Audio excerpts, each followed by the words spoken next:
All right, guys. Gilly Deltrez here, comic book creator and self-published professional, along with Hero Geek Ron Christian here, creator of the world's greatest and truest superhero, Paragon Prime, coming soon to Indiegogo.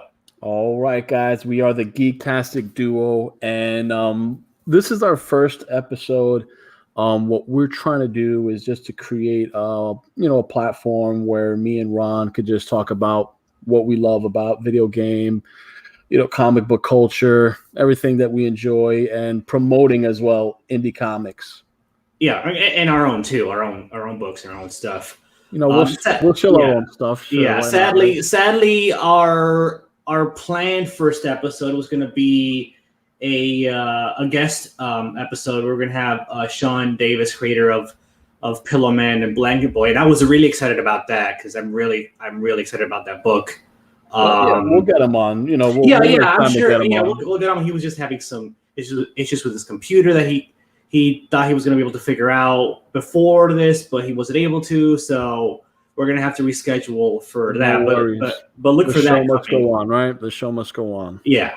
Show must go on. So what we have here, we're just basically talking about what we all know and love. Nostalgia. We'll just talk about the power of nostalgia. We're kind of going to explain, what about it as far as pop culture drives us. Something about nostalgia, there's a familiarity to it. Like, why are we so drawn to it, right? Yeah. And then with that, I didn't have planned to do this, but since I had I shared the first 10 pages of Galactic Rodents of Mayhem, which is a project that I'm doing along with Sebastian Navis. It's crowdfunding right now on Indiegogo. Definitely check it out. And Ron, you liked it so much. Oh my gosh. I loved it so much. And that's the thing though.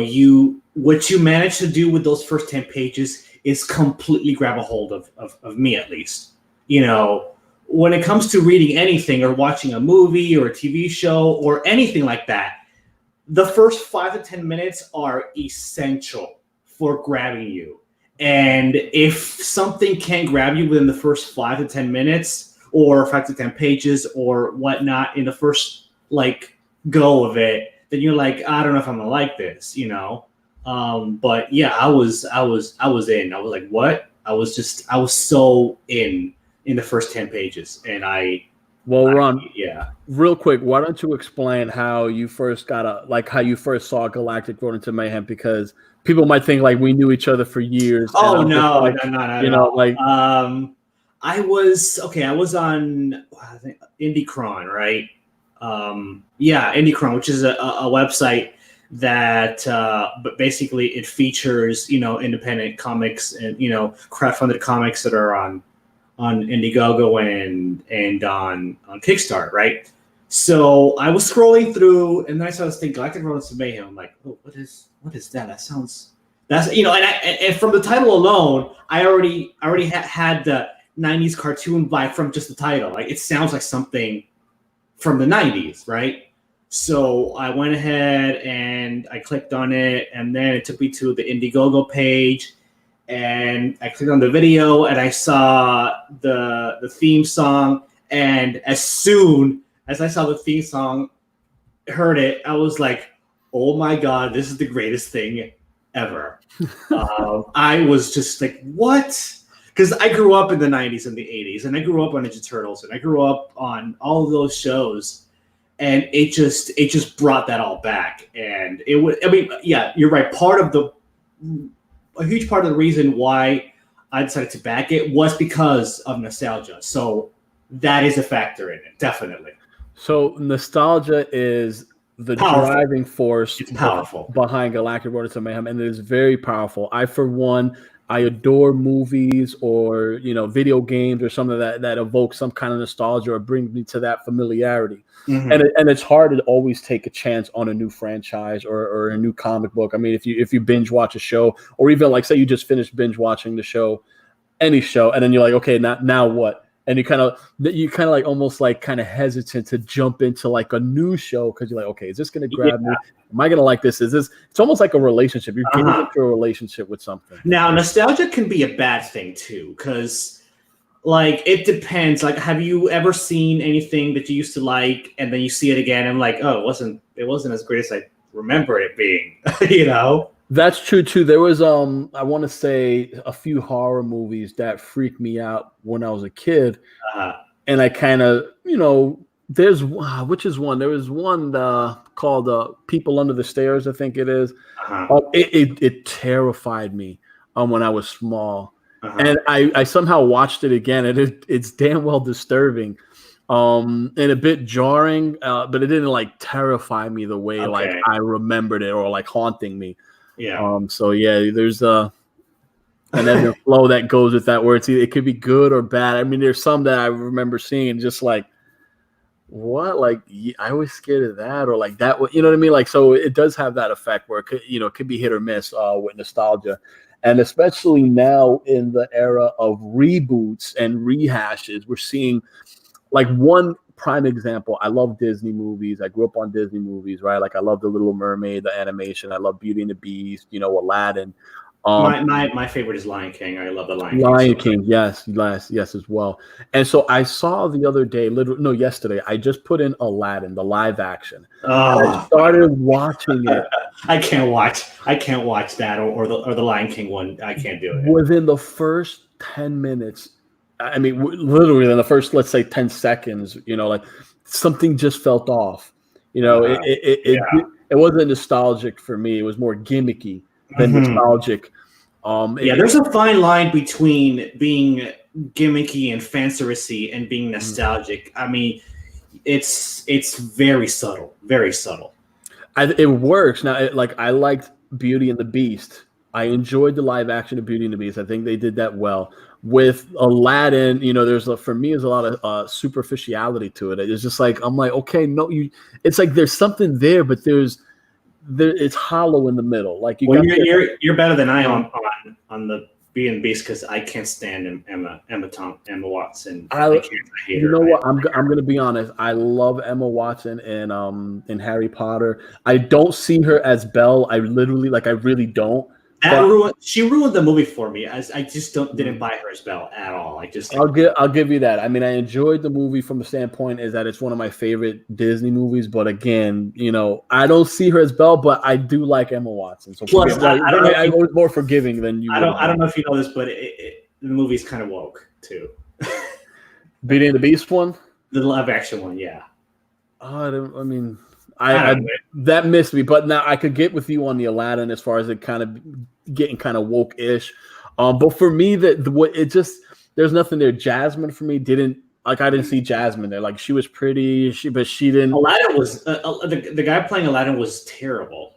His production wasn't all that, like his how he acted, but at least he had the look of Aladdin. I'll give him that.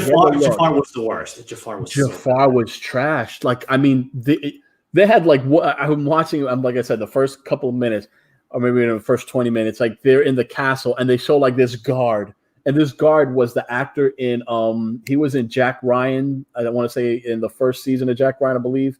I haven't seen Jack Ryan. I heard it was really good. Yeah, it was really good. But he was like this Turkish guy that like they were going to meet or whatnot, and he had I'm like, that's the dude from Jack Ryan. I'm like, he looked like Jafar.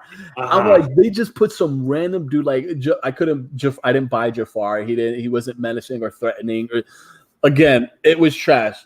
So anyway, that's nostalgia for you, right? Like it brings us to a familiar place. It's like, okay, it has the power for good and it has a power for evil, right? If we see Disney, they just want to shoe in on the nostalgia. Yeah. But again, you got to protect it. It's like an egg, right? You got this golden egg, right? And if you look at Star Wars, like some people didn't like it. Some people liked it. Like I talk to people that I know I work with, and they're like, yeah, I like the new Star Wars trilogy. I'm like, I just hold it in. Yeah. It's kind of because they're not the real serious fans. Yeah, I'm not even that serious. I haven't even finished Clone Wars complete. I'm not. Like I said, I'm a little bit more I'm more hardcore than casual. Not that hardcore, but I'm pretty hardcore, so. I'm more of, if you tell me the story, I'm spoon feeding what you're feeding me, right? Like you're spoon feeding me, I'm digesting it. And within that, I'm believing your world. And when I go to the newer trilogy, it didn't feel like Star Wars. Oh, no, the way I knew it and loved it, and I grew up on the. I mean, the only. Okay, so I used to really enjoy Force Awakens, but when you put it with the other two movies, it's not great anymore. For me, what I thought missed on Force Awakens again, and this is just me watching it, and I'm telling you, I so wanted to enjoy the newer trilogies. I was buying into Kylo Ren, just his look, his lightsaber. Yeah. I remember like when they had the toys, or the Funko Pops. I remember getting a Funko Pop of Kylo Ren, of Finn. You know, like I really was buying into it because I thought this is Disney. They're really gonna take care of this. And when I watched it, it's just like there was nothing. Rey, like I said, she's compelling enough where the actress could really do a lot. But again, just what she was given, I felt like there was so many missed opportunities. Now, the thing about Rey is, okay, yeah, you know, we all agree Rey is a total Mary Sue, and she's not interesting. But unlike someone like, for example, Captain Marvel, Rey is not unlikable. I don't hate Rey. Okay, so Rey is. I'm telling you, I wanted to like Rey. My whole thing is, again, you're feeding me the Star Wars universe. I'm digesting it. So when I understand with the Force, I only know what you show me, and I understand how you can, finagle that. When we talk about Luke Skywalker, and I grew up on the VHS tapes, and I love that journey. It was such an escape. It was kind of dark. Luke's journey was incredible. I mean, in those three movies, you felt that by the end of Return of the Jedi, he earned his place where he was at the end of that movie. Like, it felt right. Right. And one thing I used to bring up when I used to talk with people about The Force Awakens, I'm like, man, it took him 3 movies at least to finally do the Jedi mind trick. And then Rey is literally doing it within the first one. Yeah. And she has no one to show her that, no one to guide her in that way. We know now, we understand that she's connected with Palpatine, whatever. It's just lazy. Yeah. Nostalgia has a power to it. And I think what works is if you understand, like in me, what I'm trying to do with Galactic Rodents of Mayhem, and I think what you enjoyed within the first 10 pages is I understand the fan service. I understand that feeling of enjoying something, of it meaning a lot to a person, especially as far as storytelling is concerned, when you're connected, where you're invested, and you actually care about these characters. Yeah. To want to see where they go. And for me, I grew up on Ninja Turtles, like I said, Star Wars. Like, I mean, I wanted to create something anthropomorphic, but for this, for now, for this day and age. Did you watch any other? Did you watch like Street Sharks or? I knew of Street Sharks. I never got into Street Sharks. I didn't even know of Biker Mice of Mars until you started doing GROM. But because people were like, "Oh, that's like Biker Mice from Mars," and I didn't know. So literally, like recently, I remember. I think I picked up. I was able to find, I don't know if you can see this. Nice. Yeah, so I read it because, again, if you're going to write about this stuff, you got to know everything, even the stuff you didn't know about. And like, I never knew about. Did you ever get into Bucky O'Hare? Bucky O'Hare is another one. I love the toys, right? I had the toys. Oh my! I had the toys. I had a green Bucky O'Hare figure. But I don't know too much about Bucky O'Hare. But again, I did my research. I got the book and I started reading it. That's very cool. I literally found that in Galactic Rodents of Mayhem, I have what's called SPACE. It's an acronym. Yeah, I think I was the one that brought this to your attention, I think. I didn't even know that was like a little reference to Bucky. Like when I created it, I said I want to have this art, like the Empire. Like I want to have this armada, this military police organization that that patrol the galaxy, and I want to call it SPACE. And I'm thinking like, okay, and I came up with Space Police Space Police Authority and Command Enterprises. Yeah, that you have SPACE, right. and then again, I didn't know Bucky O'Hare had this reference. So literally in the first page, I'm going to read it right here. The first page of Bucky O'Hare. It says Bucky O'Hare and the intrepid crew of the Space Frigate, and their SPACE their acronym stands for Sentient Protoplasm Against Colonial Encroachment. Mm-hmm. Now, again, this was in the 80s. This is awesome, but I kind of like my acronym better. I'm just saying, I'm just throwing it out there that I put a lot of time into this work, and I'm even throwing in references that I didn't even know existed before. Yeah. But yeah, we'll take a quick look at Galactic Rodents of Mayhem. We'll do like a quick live reading of the first 10 pages. I want you guys to. Yeah, this is an exclusive, so this is exclusive. This is only going to be here, but I definitely want you guys to kind of see. Here we go. We're going to share the entire screen. So here we go. Sorry about that, but we're going to click right here. Hopefully you guys are seeing what we're seeing. So I'm going to zoom it up. And we're literally going to start. We're just going to go right down. We're going to start. We got 10 pages here. Here we go. We got the cover right here. Yeah. Right. So here we go. We'll just go down panel to panel. There's a character that Ron wants to read. So Ron's definitely going to read that character. That's Draco. He's a shark. Any other character you really want to read? I don't know. I mean, who do you want to be? You want to be like Bash or? Here, if you want, you can be Bash. That's fine. You could be Draco. I'll do the narration. I'll do Mona Lisa, and who else is there? Gangon. You get your wife to do Mona Lisa. I should. I mean, I'll have to put my little voice here. And then, we'll take it from there. So this is how we open up. We got a nice shot on our distant, faraway planet. Planet Muse. Yeah. The caption says then. And then we have, what the hell does he want with druggy mice? We're mercenaries, puss. We pay for action. We pay for sorry. Screw that up.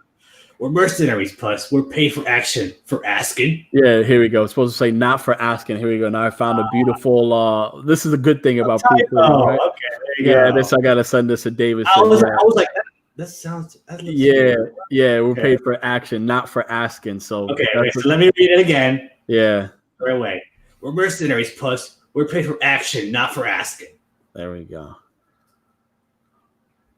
Well, I'm curious. Where's the action in nabbing a mouse? Look at that awesome artwork, right? Here's Draco the shark. This is just coloring. The coloring on Draco right now is just incredible. I love it so much.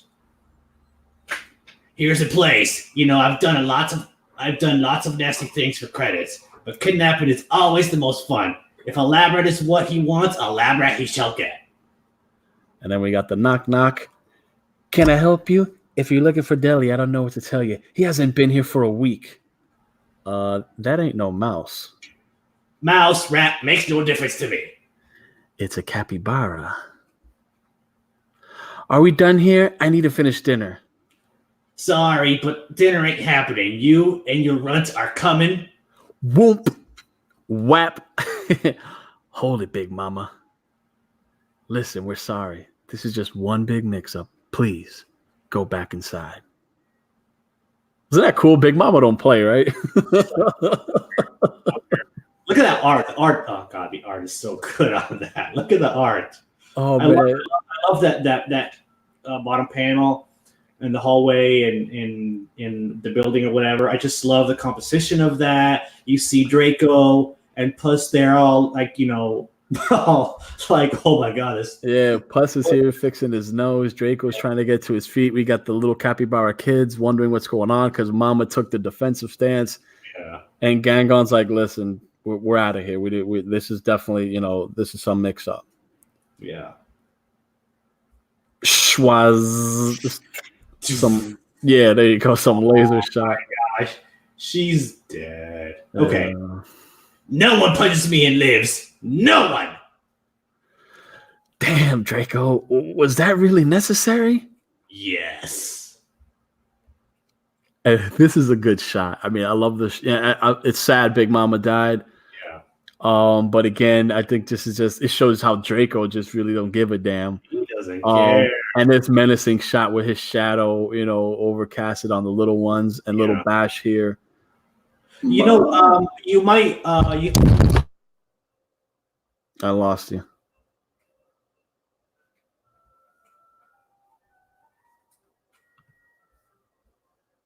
Hero Geek, I lost you.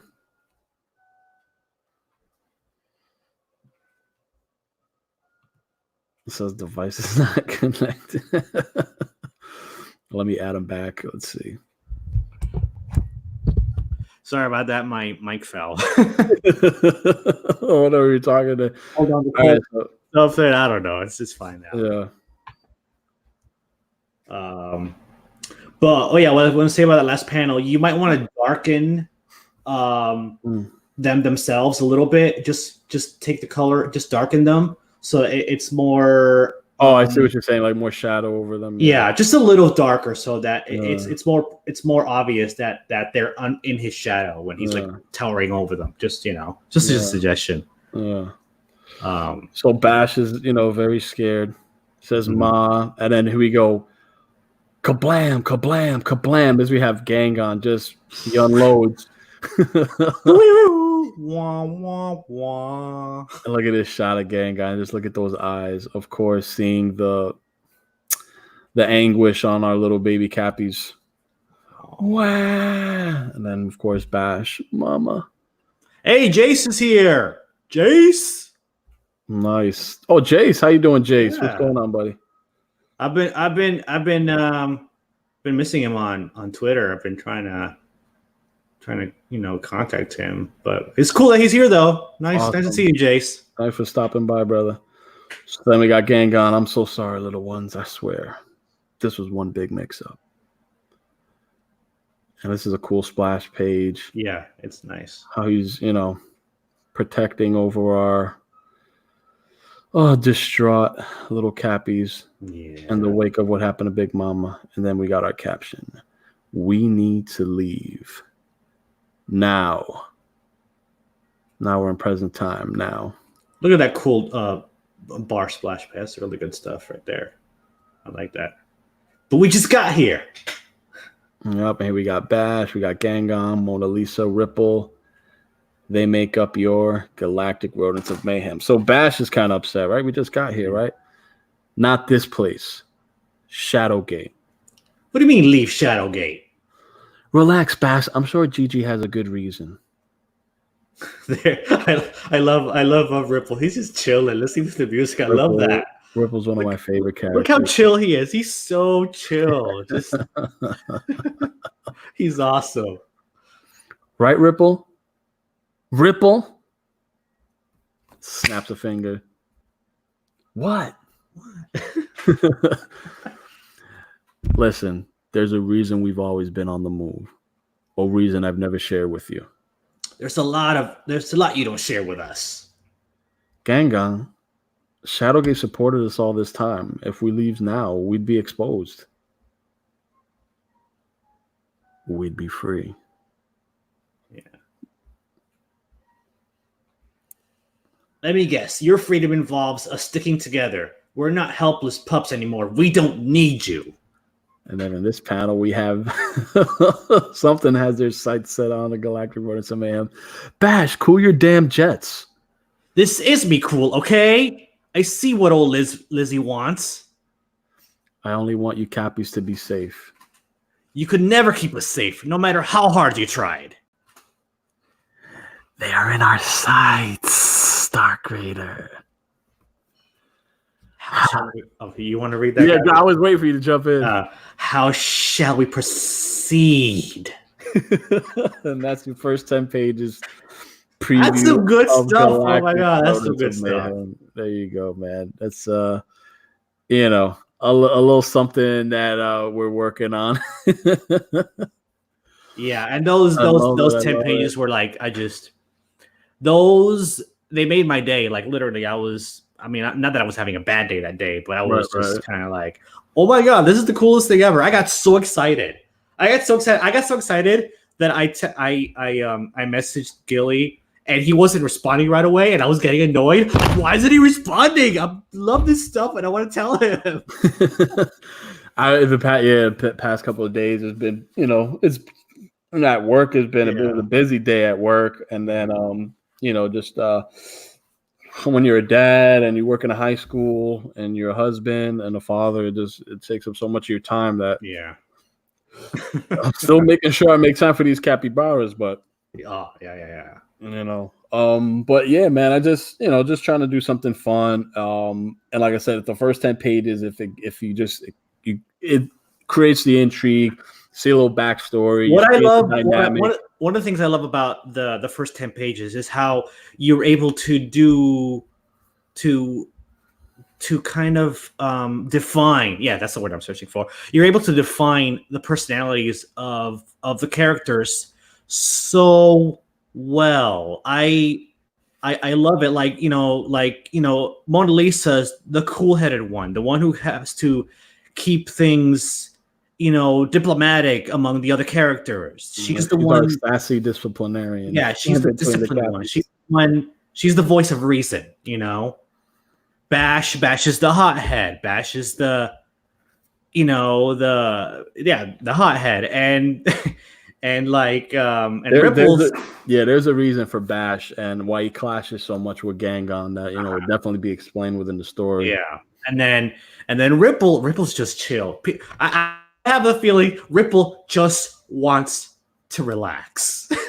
He's a mellow dude. He's chill. He's calm. He's the opposite, of Bash, but he does have his moments where he lets it all out. So I think they're all my favorite characters, right? But Ripple, they're all there, man. But they're awesome. There's something about Ripple, yeah. Yeah, and even like I said in the panel where that you have Draco's shadow over the kids. I love how Bash is the one that's in front trying to protect his two siblings. That panel alone tells a lot about his character and how protective he is of his sister and his brother. I don't know if that was conscious. Did you do that on purpose, or did the artist do it, or how did? Let me see if I can share that real quick. That screen. Yeah, because that was a great panel. Let's go back to it.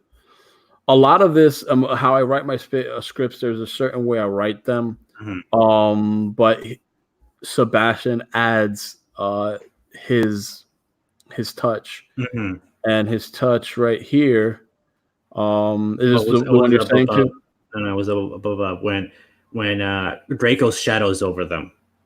Oh, yeah. Yep, you see how Bash is in front of them? Yeah. Kind of like stay behind me kind of thing. Yeah. I love that. I love that so much. That was one of my favorite panels. I love that a lot. That's a good one. Yeah. Those little nuances too, Sebastian gets a lot of credit. I had I'm sure in the description I had like the capybaras, were scared, whatever that, they see. I had the shadow. I put that like I wanted the shadow overcasting on them. And all you see is this Draco's shadow. So he added a little touch of, putting like Bash in like a protective role. So me and him make a great combo for storytelling. So he reads my scripts well, and he adds a lot of dynamic into it and a little punch and flavor. And you're going to see that with the other characters we got. We got a rabbit named Festa, where he gives her personality in little ways. There's a lot of special moments in the script. Like even in the script, I just had like the mother got shot, and I had Draco, but I didn't have him saying anything. It was just like you just shot her, just like this this moment.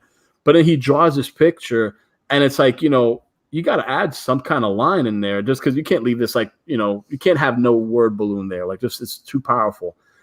And then I just came up with, no one punches me and lives. No one. And I just thought like that sounds like something Draco would say. Look at those dead shark eyes. Look at those dead shark eyes right there. That's just that's intense.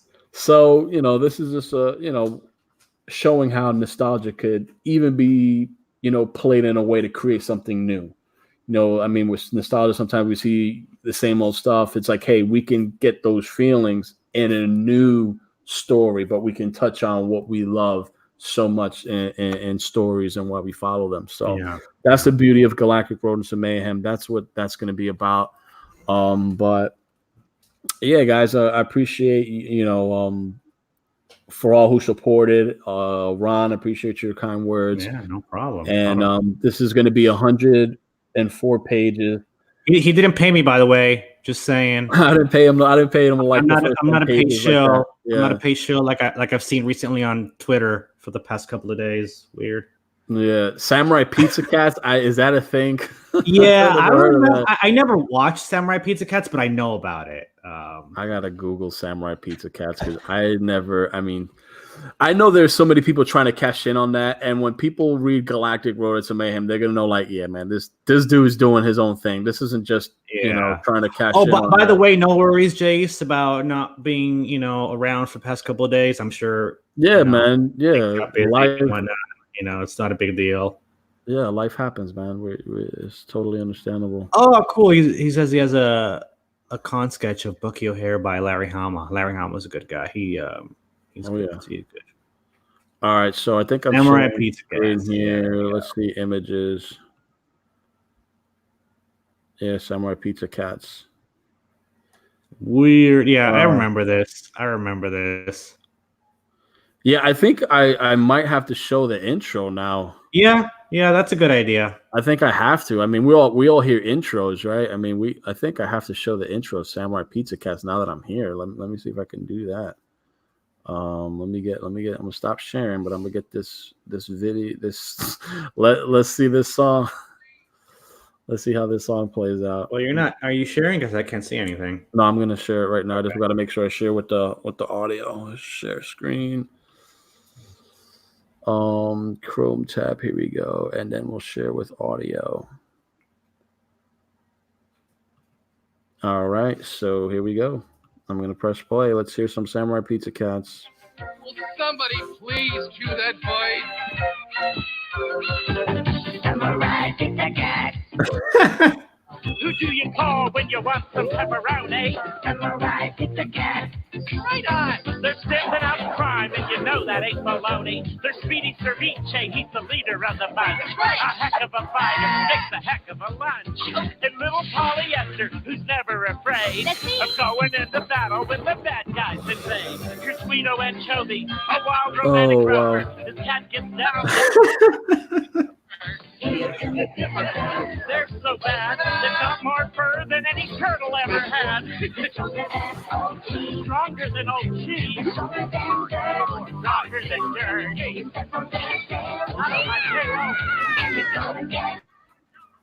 I gotta stop the pain. I gotta stop the pain. Wow, that was. Hey, if it worked, if you enjoyed it, I'm not gonna knock on that. That was I did. It didn't appeal to me at all. Like, okay. That's kind of. And with that note, since we went that far, I have to share our theme song real quick. Just God, yes, that thing is epic. I have to. I mean, you guys forced my hand. That thing is epic. It's so good. Yeah, and I don't have any cool special effects like that.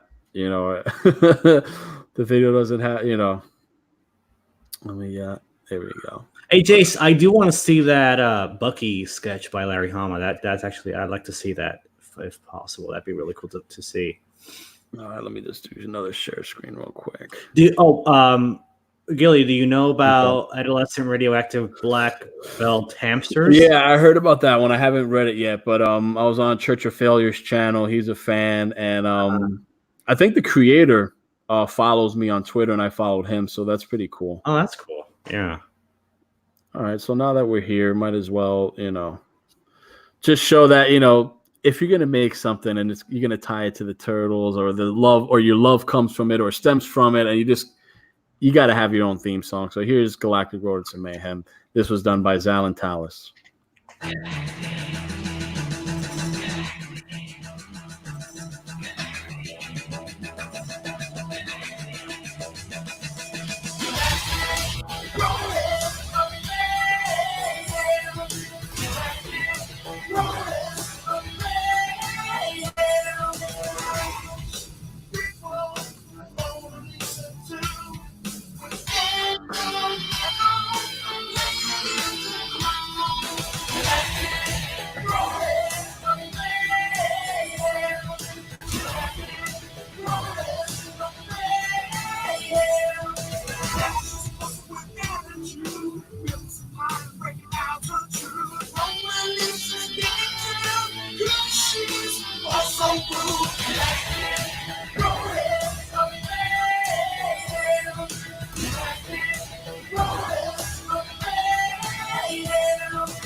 Like I'm curious who did he get to sing the lyrics? Like it might be him. I don't know. like seriously, who did he get to? It might be him. It might be Zalon who did that. All I know is that it's everything I ever wanted, and he was able to make that come true. And my dream would be to see Galactic Rodents of Mayhem. No. And I want to know a video game. You know, that would be killer. I want to know how.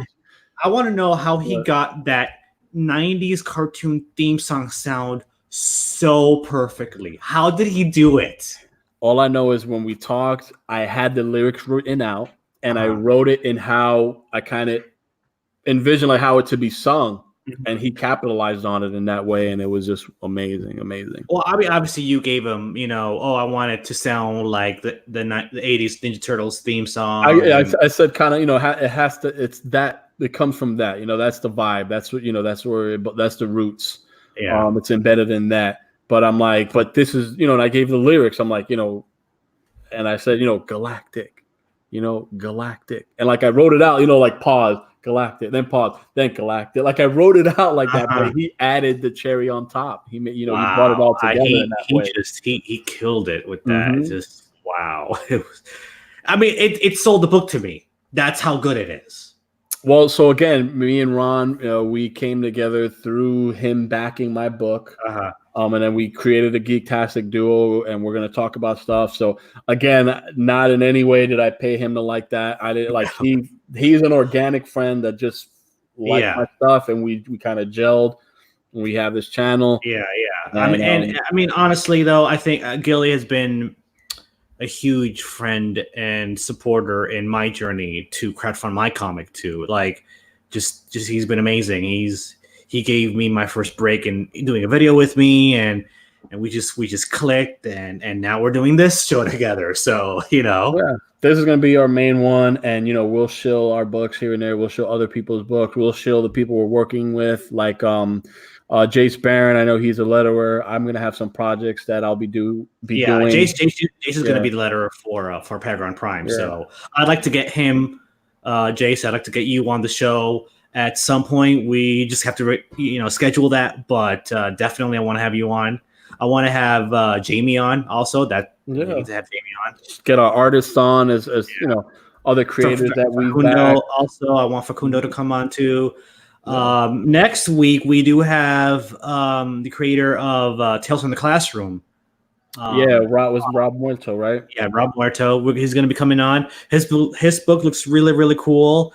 I think it's a really cool concept. Kind of a monster high school, which is a very cool concept. Which is also very nostalgic because I think that kind of concept was also kind of prevalent in the 80s and the 90s too. Mm-hmm. That idea is something that I remember, and it harkens back to nostalgia too. So that's going to continue on with that whole nostalgia thing. It's just very cool.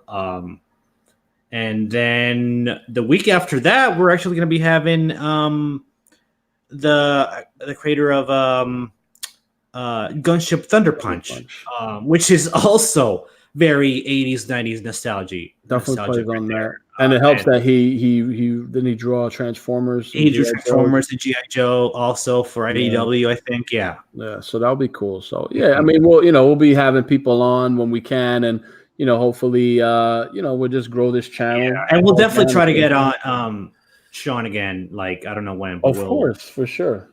Maybe this week. I don't know. I'll talk to him. See, because he had a thing with his sound card on his computer, kind of conked out on him when he was doing an interview with Mandy, I think, and he ordered one from Best Buy, and it didn't get there in time, or hasn't gotten there yet. He said it's supposed to be coming next week, so hopefully. Yeah, no worries. We're gonna have a lot of stuff with the channel. We'll always be putting out content. So guys, definitely check out the Geektastic Duo. If you like what you saw, definitely just share it out. This is a genuine where you'll see creators that like to feature other creators. Yeah, that's one thing I want to say. And talk about comics. Yeah, we're not trying to create any drama. When we have a creator on our show, the show is going to be about them and their book. That's it. We're going to try to not talk about anything else. We're going to try to talk about them because it's about them. and their passion for their book, and we just want to feature them. That's very, very important to us. Yeah, I mean, I know that we sometimes you're on streams, and the topic of course. goes all over the place. We're gonna try as creators to focus the topic on the book, on the creator, and make it in a way where we don't gotta resort to just whatever. We could just keep it within comics, keep it within storytelling, why we like it, what's behind the creator's mind, why create this story, why tell the story, why do I care about it, what do you want to get out of it? That's also very important. That's why I want to get Jamie on. I want to get creators and writers and artists, and I just that's important, and I really want to cultivate that. Right on. So yeah. Guys, I think we'll call it a wrap. It was interesting. The GEEKTASTIC Duo, guys. Check out Gilly. I'm pretty excited about this. I'm very excited about this. This is going to be great. It's going to be cool. Well, like I said, we'll be doing stuff. So just like, subscribe. We appreciate it. And again, you're getting in on the ground. Jace, thank you for joining us on our first show. That's awesome of you, man. Appreciate you, Mr. Barron. Jace, thanks for stopping by. Awesome. And again, Wait, do you think progress. Do you think I should share the Paragon Prime logo? Maybe I can do that. Hold on a second. Let me see. Let me try to find it first. Oh, I think I could also pull it up if it's still in the message. Yeah, maybe that'd be easier. If you could. Yeah, I'll just do that. So a quick tidbit on Paragon Prime. It is something that is definitely harkens to nostalgia, right? Yeah, it's a very golden age, the golden age of superheroes and of comics. I'm trying to capture that kind of classic superhero feeling that I think is a little lost now, to be honest with you, especially with Marvel and DC. I think that kind of character, like, the characters that he's, there you go. That's the black and white version of the logo. And then there's that's my, I like that. I think that looks so great. Look at that. That's a pretty awesome logo, no doubt. It's really, really good looking. Could definitely see that on shirts, on hats. Mm-hmm, yeah, on a hat. It's iconic. It's simple and it works. Yeah. And then there's the black and white of the title. And then that's awesome. That reminds me a lot of the Back to the Future logo, actually, with the way that blue gradient, it looks like kind of curved a little bit. I think it looks awesome.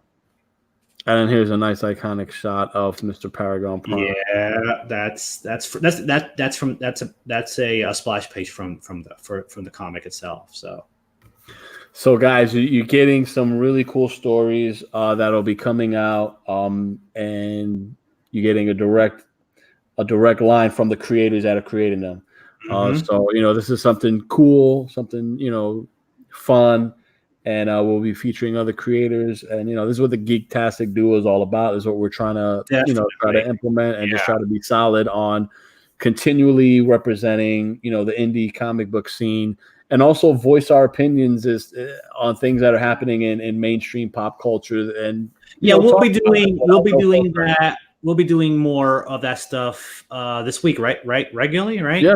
We'll do a stream on the Obi-Wan show and Birds of Prey and all the controversy with that, and some Loki news. So we'll talk about that. We'll stay tuned.